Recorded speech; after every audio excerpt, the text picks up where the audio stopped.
Alrighty, folks, let's continue with Yarnslingers.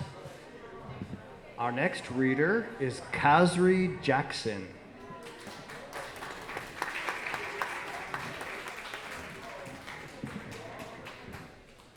Concert in Antwerp.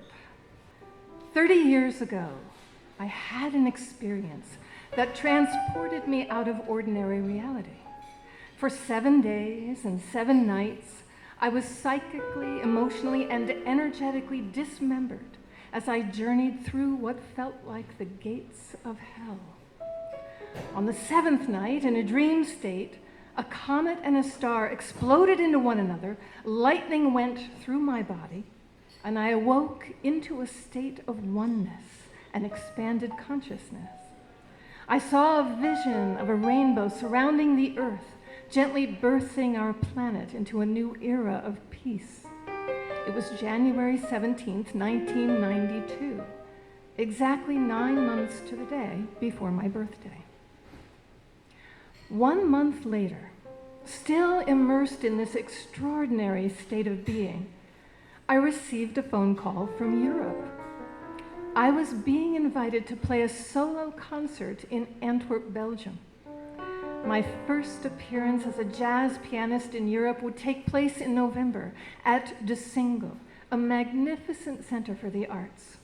I was thrilled. When I began thinking about what I'd like to play for the event, I heard a silent voice giving me intuitive instructions. Don't plan anything. This evolved into don't play, don't prepare. When you get there, you will improvise. Though nothing was ever planned when I performed, I usually prepared by playing into the feeling of a concert, putting in many hours at the piano. But in my current state of bliss, I trusted these instructions. I was an improviser after all, dedicated to the art of leaping into the unknown. It never occurred to me that the strange events of the previous month might be setting me up for a different kind of experience, or that the expansiveness I was now feeling might dissipate. So I wasn't concerned and trusted my intuition to guide me. I played only when I felt like it, which surprisingly was hardly at all. I knew I'd probably perform a mix of standard tunes and freely improvised pieces. 2 titles magically appeared in my mind. Silence is the music of rainbows, and I see with my heart that you are me. I felt a deep current of energy whenever I spoke them out loud. They seemed to be propelling me toward the concert, bringing me into resonance with the people who would be there listening. I was open, relaxed, confident, and genuinely looking forward to it. Until the day arrived when I actually had to get on the plane. That's when the panic began. A friend came to pick me up and take me to JFK. When he rang the buzzer, I answered and burst into sobs. I was crying so hard the tears were projectiling out into the hallway. I was afraid to get on the plane, afraid to meet the people waiting for me in Belgium, and suddenly terrified at the thought of playing the piano in front of an audience. My intuitive guidance of the past 9 months now seemed a cruel joke. What on earth had I been thinking, not preparing for this? My friend convinced me to leave the apartment and drove me to the airport. Unfortunately, we got lost in the maze of roads and signs, so he ended up dropping me off at a desolate back entrance to the international terminal. I was sure I was on my way to certain death. My seatmate on the plane happened to be a cartoonist for The New Yorker. I recognized his name, Benoit. He was very kind, and I managed to calm down, but didn't get a wink of sleep.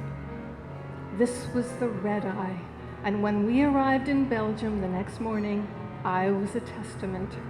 Face haggard, eyes red and swollen, hair dry and stringy from cabin air. Had I ever looked worse? My concert was not until the following night, so presumably I'd have time to rest. My hotel room was on the 10th floor. Painted on the pavement below my window was a bullseye. I thought about jumping. I'd slept for only 2 hours when the phone rang at 9 a.m. I was being welcomed by the producer of the concert.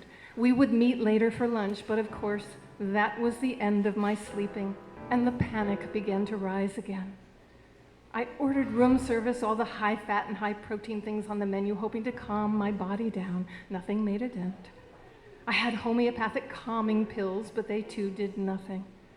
Finally, I began putting myself in the bathtub. The warm water helped, but as soon as I got out, I'd be overwhelmed with anxiety again. So I was in and out of the tub all morning. When the producer arrived, he showed me a copy of the Antwerp newspaper. A review of my latest CD was there, and right next to it, a large cartoon by my seatmate, Benoit. I began to sense that something was afoot, that I had not been entirely abandoned by guidance. My panic didn't dissolve, but I began a new approach, talking gently to it as though it were a child. My fear, at least one layer of it, turned out to be a little girl who'd begun playing classical recitals from the age of 7. She did them well. She never panicked. She was told she had a gift, she had to practice, had to be perfect. I went out on stage that night, taking my fear with me. She sat right next to me. I was dressed in these clothes, the color of the heart. I began to play.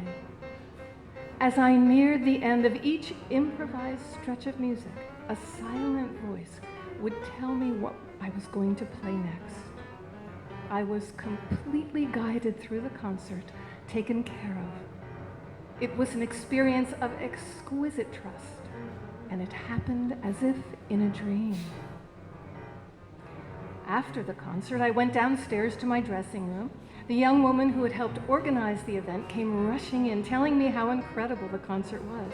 As I had no idea what had really happened on stage, I was encouraged by this and went out to meet the audience. The night before, a male colleague had played.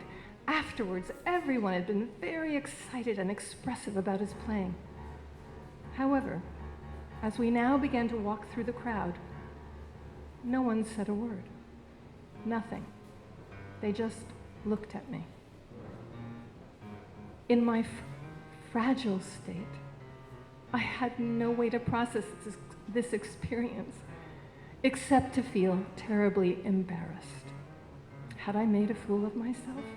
Why was everyone so silent?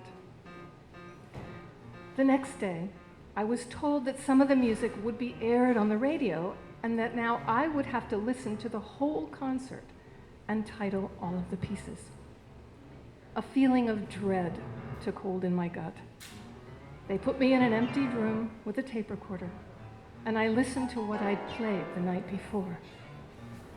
To my surprise, it was beautiful and powerful. Even I could hear that. It would take me years to unravel the strange events of that year. It turns out I'd broken through, not just to a childhood level of fear, but to a primal one.